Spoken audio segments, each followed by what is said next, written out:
کوئی شک نہیں کہ معاشرہ فرد سے بنتا ہے، اور جب ہر فرد اپنے آپ کو ٹھیک کرنے کی سچے دل سے کوشش کرے گا تو ہی معاشرے کی بگڑتی ہوئی تصویر خود بخود ٹھیک ہوتی چلے جائے گی۔ شیخ طریقت امیر اہل سنت بانی دعوت اسلامی حضرت علامہ مولانا ابو بلال محمد الیاس اتار قادری رضوی دعوت برکاتہم العالیہ نے ہمیں جو مدنی مقصد عطا فرمایا ہے وہ یہ ہے کہ مجھے اپنی اور ساری دنیا کی اصلاح کی کوشش کرنی ہے۔ اس مدنی مقصد کا پہلا اور ضروری جز بھی یہی ہے کہ پہلے مجھے اپنی اصلاح کی کوشش کرنی ہے۔ اس کی بنیادی وجہ بھی یہ ہے کہ جب ہر مسلمان اپنا یہ ذہن بنا لے گا کہ مجھے اپنی اصلاح کی کوشش کرنی ہے تو معاشرے کی ڈوبتی ہوئی کشتی کو خود بخود سہارا ملنا شروع ہو جائے گا۔ اپنی تصویر ٹھیک کرنے سے معاشرے کا نقشہ کیسے صحیح ہو سکتا ہے؟ آئیے سنتے ہیں۔ ایک شخص مطالعہ میں مصروف تھا، پاس ہی اس کا بچہ کھیل رہا تھا جو بار بار اسے تنگ کرتا تھا اور یوں اس کے مطالعے میں خلل پیدا ہوتا۔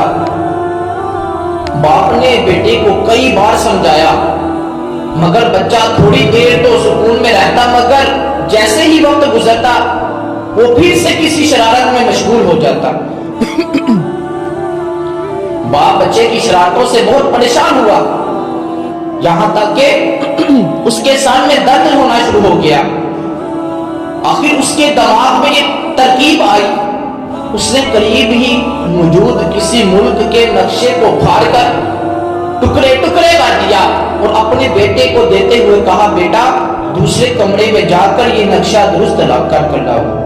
بچہ چلا گیا تو اس میں نے اطمینان کا سانس لیا اور دل ہی دل میں یہ خیال کیا کہ بچہ جتنی دیر تک نقشہ بناتا رہے گا میں مطالعہ کر لوں گا، کیونکہ نقشے کے ٹکڑوں کو ترتیب دینا کافی مشکل کام تھا اور اس میں بچے کو کافی وقت لگ سکتا تھا۔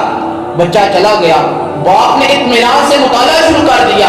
ابھی تھوڑی ہی دیر گزری تھی، تھوڑا ہی وقت گزرا تھا کہ بچے نے آ کر کہا، ابو نقشہ صحیح ہو گیا ہے۔ باپ کو حیرت ہوئی کہ اتنے گھنٹوں کا کام منٹوں میں کیسے ہو گیا۔ اس نے دیکھا تو واقعی نقشہ ٹھیک بنا ہوا تھا۔ باپ نے پوچھا، بیٹا یہ نقشہ اتنی جلدی کیسے صحیح کر دیا؟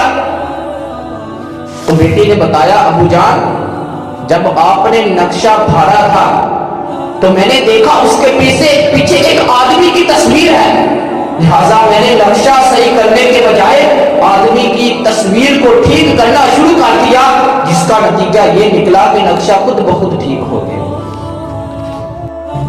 واقعی آج بھی اگر ہر ایک اپنی ظاہری اور باطنی تصویر کو سنوارنے کی کوشش میں لگ جائے تو معاشرے کا بگڑا ہوا نقشہ خود بخود ٹھیک ہوتا چلا جائے گا۔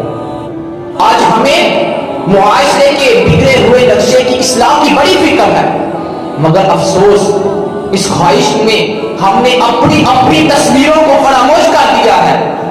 آج کل کی یہ مثال تو دی جاتی ہے کہ ایک گندی مچھلی پورے تالاب کو گندا کر دیتی ہے، لیکن کوئی یہ نہیں سوچتا کہ تالاب کی گندی مچھلی کہیں میں تو نہیں کہ جس کی وجہ سے معاشرے کا یہ تالاب گندا ہو رہا ہے۔ اس میں کوئی شک نہیں کہ قرآن و حدیث اور اللہ والوں کے واقعات اور اللہ والوں کے فرامین سے معمول بیانات دلوں کا پالا پلٹ دیتا ہے، مگر موجودہ حالات میں دنیا بھر میں تبصروں کی محفل، ٹاک شوز، کانفرنس کا انعقاد اور ان میں دانشور قوم ملت کی لمبی لمبی تقریریں جن میں معاشرے کے نقشے کو درست کرنے کے لیے گھنٹوں گفتگو اور بحث و مباحثہ ہوتا ہے، لیکن نتیجہ کیا نکلتا ہے کہ حالات بدلتے ہوئے نظر ہی نہیں آتے۔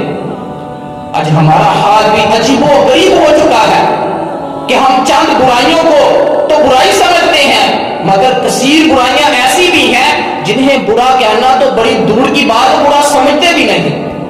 مثلاً شراب پینا، جوا کھیلنا، بدکاری کرنے والے کو تو برا کہا ہی نہیں جاتا، اور واقعی ایسا کرنے والے برے ہیں، مگر سوچئے کیا نماز نہ پڑھنے والا برا نہیں؟ کیا بلا عذر شرعی رمضان کا روزہ فرض روزہ جان بوجھ کر چھوڑنا کیا گناہ نہیں؟ کیا جھوٹ بولنا کوئی برائی نہیں؟ کیا ملاوٹ کرنا گناہ نہیں؟ کیا وعدہ خلافی بری شے نہیں؟ کیا فلمیں ڈرامے دیکھنا ناجائز نہیں؟ کیا گانے والے سننا یہ ممنوع نہیں؟ کیا یہ بے پردگی گناہ نہیں؟ جی ہاں، یہ سب بھی برائیاں ہیں، یہ سب بھی معاشرے کو تباہ کرنے والے کام ہیں، لیکن انہیں ایک تعداد برا کہنے اور برا سمجھنے کو تیار ہی نہیں۔ اگر برا کہہ بھی لے مگر اس سے بچنے کی کوشش ہی نہیں کرتے۔ اسی طرح بعض برائیاں ایسی ہلاک کرنے والی ہوتی ہیں کہ معاشرہ ان کی وجہ سے تباہی کے سمندر کی گہرائی میں گرتا چلا جاتا ہے، مگر شاید ہمیں ان برائیوں کی پہچان ہی تک نہ ہو۔ ان برائیوں میں دوسروں کے حقوق ادا نہ کرنا بھی ہے۔ غور کیجئے، کیا ہمیں لوگوں کے حقوق سے متعلق علم ہے؟ کیا ہم ماں باپ کے حقوق کی معلومات رکھتے ہیں؟ اولاد کے وہ حقوق جو ماں باپ پر لازم ہوتے ہیں کیا ہمیں معلوم ہے؟ ساس بہو کے مسائل تو گھر گھر میں ہم سنتے ہیں، مگر کیا ہم نے غور کیا کہ ہمیں غیبت، چغلی، شماتت، بدگمانی اور اس طرح کی بے حد مثالیں کہ ہم ان کے بارے میں معلوم ہے؟ جب ہم خود پر لازم ضروری جو علوم ہے، جو ہم پر سیکھنا فرض ہے، جو ضروری ہے، ان سے دور ہوں گے تو ان برائیوں سے کیسے بچیں گے؟ کیا یہ سوچا؟ آئیے اللہ پاک کی بارگاہ میں التجا کرتے ہیں، ہماری بگڑی ہوئی عادتیں نکل جائیں، ہماری بگڑی ہوئی عادتیں نکل جائیں، ملے گناہوں کے امراض سے شفا یا رب۔ برائی انفرادی ہوئی یا اجتماعی، ہر سطح پر کی جانے والی برائی معاشرے میں بگاڑ پیدا کرتی ہے۔ معاشرے کی اصلاح کے لیے ضروری ہے کہ ہر فرد یہ عہد کرے کہ ہر حالت میں گناہوں سے بچنے کا ذہن بنائیے، تنہائی میں بھی اور سب کے سامنے بھی خود کو گناہوں سے آلودہ نہیں ہونے دے گا۔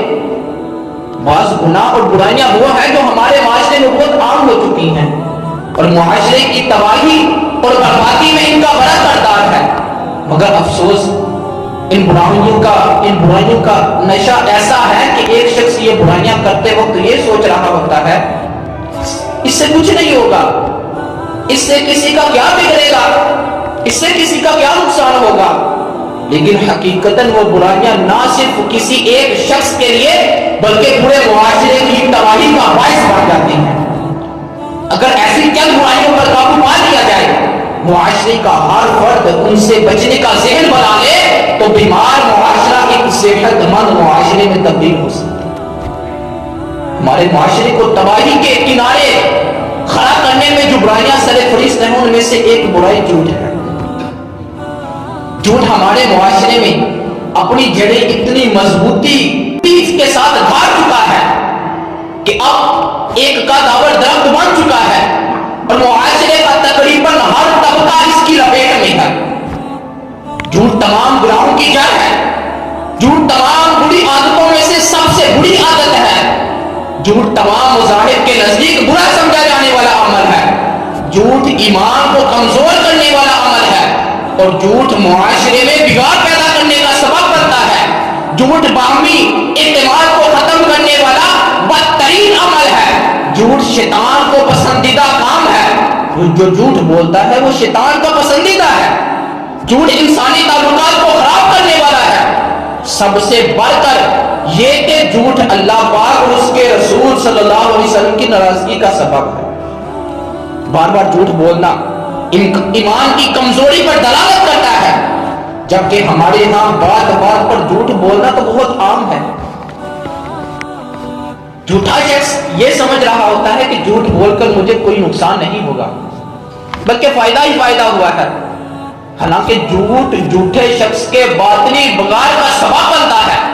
جھوٹ جھوٹے شخص کو دوسرے گناہوں پر بھی دلیر کر دیتا ہے، جھوٹ جھوٹے شخص کو خود بخود کئی اور گناہوں کی طرف لے جاتا ہے۔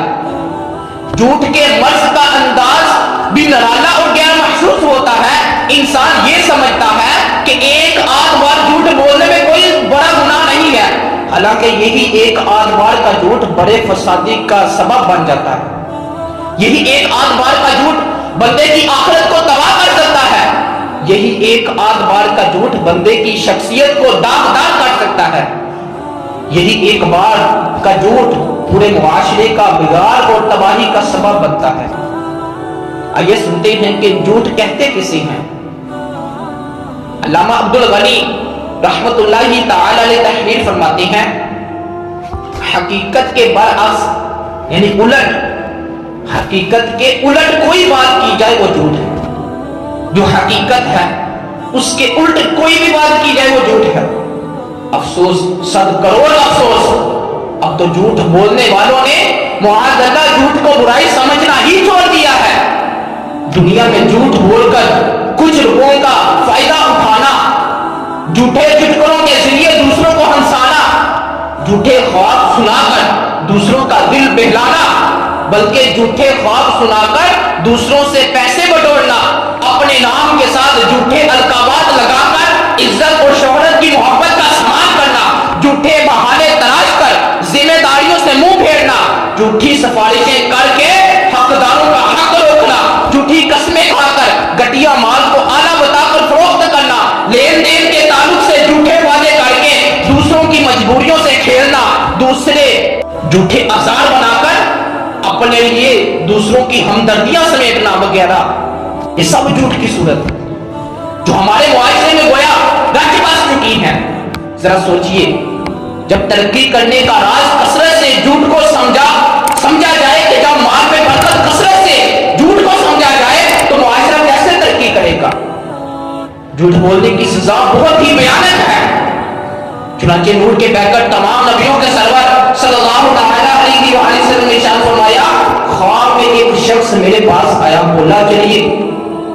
میں اس کے ساتھ چل دیا. فرمایا کہ میں نے دو آدمیوں کو دیکھا، ان میں سے ایک کھڑا اور دوسرا بیٹھا تھا. کھڑے ہوئے شخص نے ہاتھ میں لوہے کا زنبور تھا جسے وہ بیٹھے شخص کے ایک جبڑے میں ڈال کر اسے گدی تک چیر دیتا. جب زنبور نکال کر دوسرے جبڑے میں ڈال کر چیرتا تو اتنے میں پہلے والا جبڑا اپنی اصلی حالت پر لوٹ آتا. آپ فرماتے ہیں کہ میں نے لانے والے شخص سے پوچھا کہ یہ کیا ہے. اس نے کہا یہ جھوٹا شخص ہے، اسے قیامت تک قبر میں یہی عذاب دیا جاتا رہے گا. مشہور بزرگ حضرت سیدنا حاتم بلخی رحمت اللہ تعالی علیہ فرماتے ہیں ہمیں یہ بات پہنچی ہے کہ جھوٹا دوزخ میں کتے کی شکل میں بدل دیا جائے گا. خطاؤں کو میری مٹا یا الہی، مجھے نیک خصلت بنا یا الہی، مجھے غیبت اور چغلی اور بدگمانی کی آفات سے تو بچا یا الہی. زبان اور آنکھوں کا قفل مدینہ عطا ہو پیارے مصطفیٰ یا الہی. ذرا غور کیجئے، دنیا میں دار کا درد نہ سہنے والا آخرت میں جبڑے چیر جانے پر ہونے والی جو تکلیف ہے کس طرح یہ برداشت کر سکے گا. دنیا میں ایک مچھر کے کاٹ لینے پر بے قرار ہو جانے والا جھوٹ بولنے کی وجہ سے قبر میں ہونے والے عذاب کو کس طرح سہ سکے گا. لہٰذا اس بری عادت سے ہاتھوں ہاتھ پیچھا چھڑا لینا چاہیے. یقیناً اگر معاشرے کا ہر فرد جھوٹ بولنے سے توبہ کر لے تو بہت حد تک معاشرے کی اصلاح ہو جائے گی. لہٰذا اپنا یہ پکا ذہن بنائیے کہ آج کے بعد میں کبھی بھی جھوٹ نہیں بولوں گا. کہہ دیجیے مل کر انشاءاللہ عز و جل. ہر طرح کے گناہ خصوصاً جھوٹ سے بچنے اور سچ کی عادت بنانے کے لیے دعوت اسلامی کے مدنی ماحول سے وابستہ ہو جائیے. یاد رکھیے، برے کی صحبت برا بنا دیتی ہے. کوئی بھی چور، ڈاکو، نشہ کرنے والا پیدائشی ایسا نہیں ہوتا، بلکہ بری صحبت اسے ایسا بنا دیتی ہے. اچھی صحبت معاشرے کے گرے ہوئے فرد کو اٹھا کر ترقی کی منازل پر پہنچا دیتی ہے. اس کی ہزاروں مثالیں آپ کو دعوت اسلامی کے مدنی ماحول میں اپنی آنکھوں سے نظر آئیں گی. جی ہاں، کل کے بے نمازی آج نہ صرف خود نماز پڑھتے ہیں بلکہ دوسروں کو مسجد و تحریک کا حصہ بنانے کے لیے نماز کی دعوت دیتے ہیں. بلکہ ایسے کئی امامت کے مصلے پر نظر آئیں گے جو دعوت اسلامی کے مدنی ماحول کی مبارک صحبت ملنے سے قبل ایسے نہیں ہوئے، بلکہ اس مدنی ماحول نے ان کی قسمت کا ستارہ چمکا دیا ہے. اور دوسری وجہ آج کے معاشرے میں گناہوں اور برائیوں کا رجحان بڑھتا چلا جا رہا ہے. چند برائیاں جو ہمارے معاشرے میں سرے فہرست ہیں، ان میں سے ایک برائی لڑائی جھگڑا بھی ہے. لڑائی جھگڑا جو کہ شیطانی کام ہے. اللہ تبارک و تعالی نے قرآن پاک میں ارشاد فرمایا انما یرید الشیطان ان یوقع بینکم العداوۃ والبغضاء. ترجمہ کنز ایمان، شیطان یہی چاہتا ہے کہ تم میں بیر یعنی عداوت اور دشمنی ڈلوا دے. اس آیت کریمہ سے معلوم ہوا کہ دشمنی، بغض اور لڑائی جھگڑے کو فروغ دینا یہ شیطانی خواہشات ہیں. آج ہم اگر اپنے معاشرے میں نظر دوڑائیں تو ہمارا ضمیر اس بات کی گواہی دے گا کہ آج شیطان اپنے اس وار میں کامیاب ہوتا دکھائی دیتا ہے. مثلا کہیں ذات پات پر جھگڑا ہو رہا ہے تو کہیں تعصب کی بنا پر گولیاں چل رہی ہیں اور لاشیں اٹھ رہی ہیں. کہیں ادارے والوں سے گالم گلوچ کا سلسلہ ہے تو کہیں استاذہ طلبہ میں ٹھنی ہوئی ہے. کہیں میاں بیوی کے درمیان جھگڑا زور پکڑا ہوا ہے تو کہیں ساس بہو میں تلخ کلامی جاری ہے.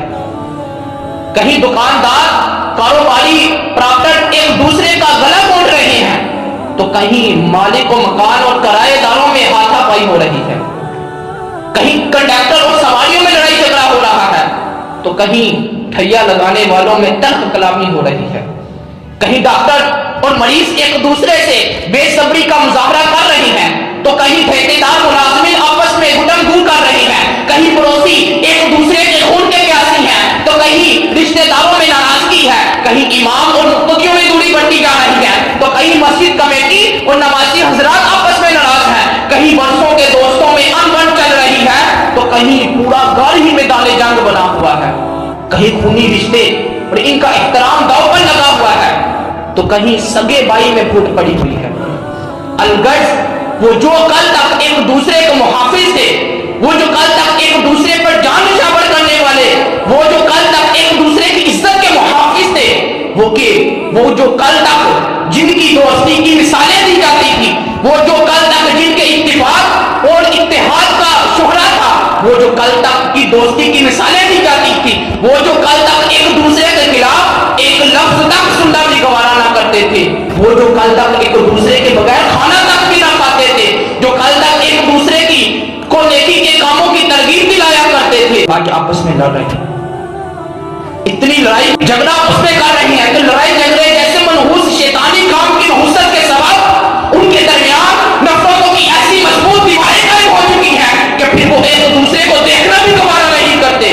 یوں سمجھیے کہ جس طرح آگ گھروں، فیکٹریوں، کمپنیوں، گوداموں، جنگلات، گاؤں، دیہات اور مختلف چیزوں کو گھنٹوں بلکہ منٹوں میں جلا کر تباہ کر ڈالتی ہے، اسی طرح ہنستے بستے ملکوں، شہروں، نسلوں، قوموں، گھروں، خاندانوں، اداروں اور تنظیموں کو امن نظم کا تباہ و برباد کر دیتی ہے.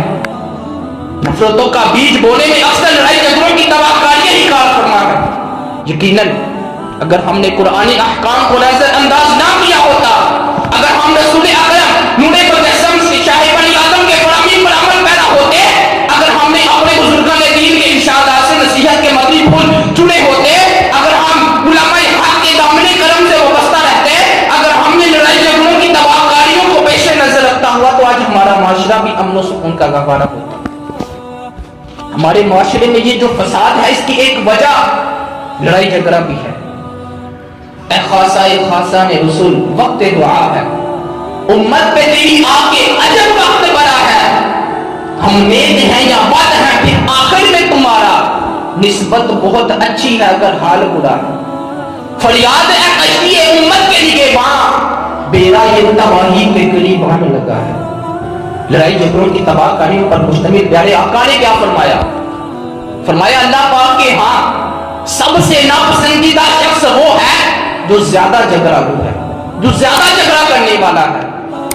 اللہ تبارک و تعالی ہمیں پیارے آقا صلی اللہ تعالی علیہ وآلہ وسلم کے فرامین پر اور قرآن و حدیث پر عمل کرنے کی توفیق عطا فرمائے. آمین بجاہ نبی امین.